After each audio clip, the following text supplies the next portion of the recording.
Good morning guys, so I'm moving on to my next stop in Azerbaijan today. I'm going to go to a place called Quba or Quba, not really sure how it's pronounced. I'm a little bit nervous because this is going to be my first marshrutka journey since the little incident that I had. I'm hoping it's going to be fine though. So I'm just packing my stuff at the moment and then we're going to head to the international bus terminal in Baku. So yeah, let's do it.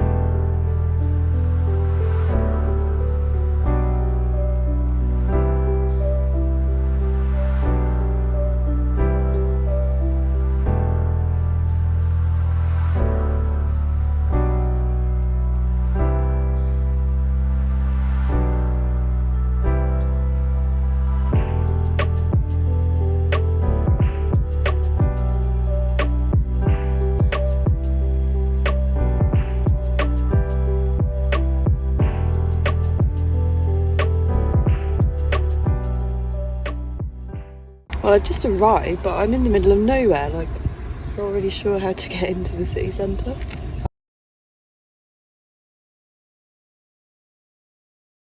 Okay, well, I finally arrived at my accommodation. Let me quickly show you the room. So this is like not supposed to be just for me. I think there was a mess up on the booking system because he said like other people will be here, but I was like, I booked a single room.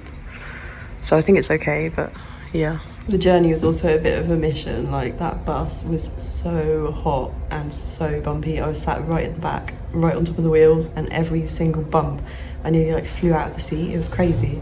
It didn't take too long though. It took like 2 hours. I thought it was going to be more, but then it dropped me off at like a different bus station to what I was expecting, so that was a bit weird.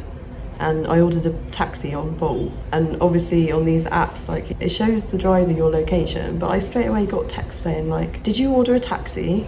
Like, yeah, I did. It just seemed a bit weird. And then he'd gone to like a completely different place, but like my location would have been on the app, so like why did he go there? He phoned me up and he was speaking Russian but so fast I just didn't understand him, and so I just sent him a picture of where I was and he was like okay. And then while I'm waiting for him, some bloke comes over and starts talking to me, but like in a mixture of like Azerbaijani and Russian, and I just had no idea what he was saying at all, and it was just stressing me out. So yeah, I'm super happy to have got here. I'm not really sure what the rest of the day is going to bring, but we'll see.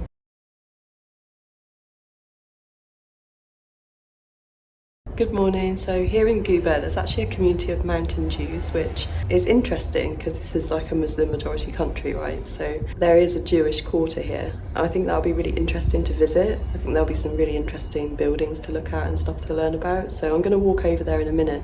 I think it will take about half an hour, so not too bad. So yeah, let's go.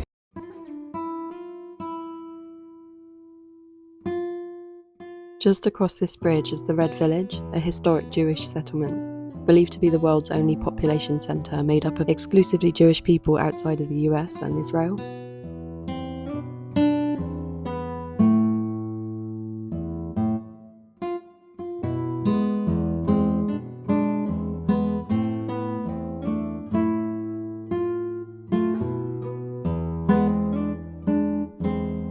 I just arrived to the Red Village. I'm just stopping in this really nice park for a moment. There's like fountains and roses and it just seems really nice. I'm just going to cool down in the shade for a minute. And you can see the sign up there that says Red Village.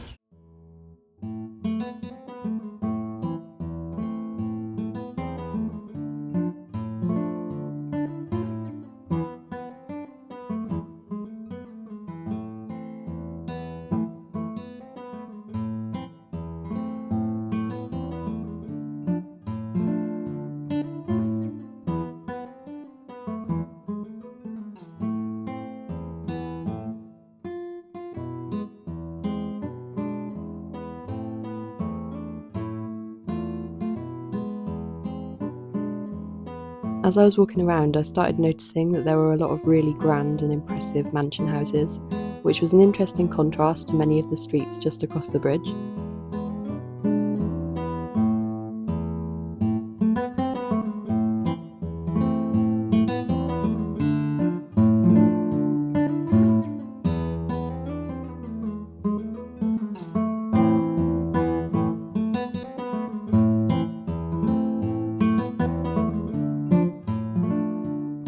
My first stop of the day was the Mountain Jewish History Museum. This converted synagogue building contains a wealth of information and should be the first port of call for anyone wanting to learn more about the history of the people in this area.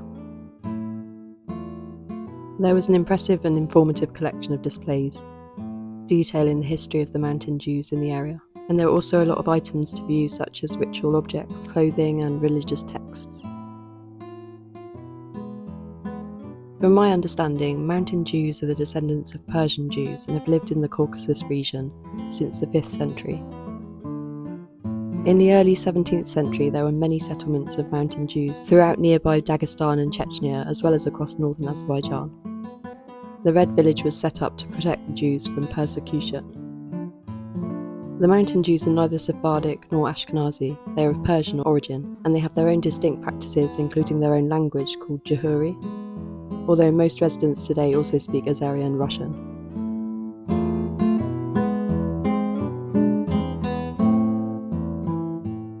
Time for a coffee.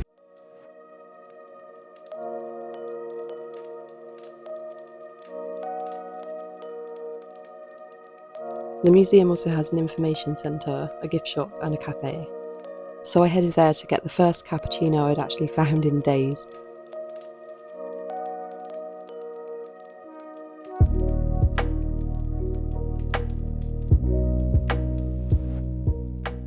After the coffee, I decided to take a walk to see the village's main synagogue.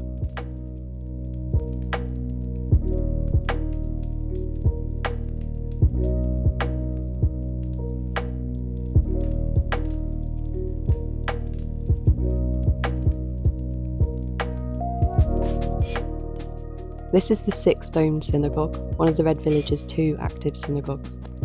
It was built in the 19th century, and it's built in an Oriental Moorish revival style.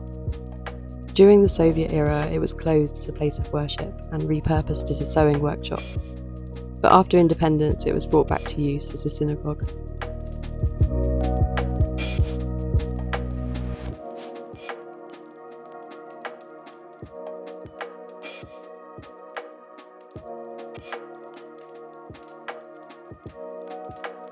Well, I'm just leaving the Red Village now. It's been super interesting. It was time to begin the search for some lunch, but this time I actually had a vague idea of a place to check out, so I headed there.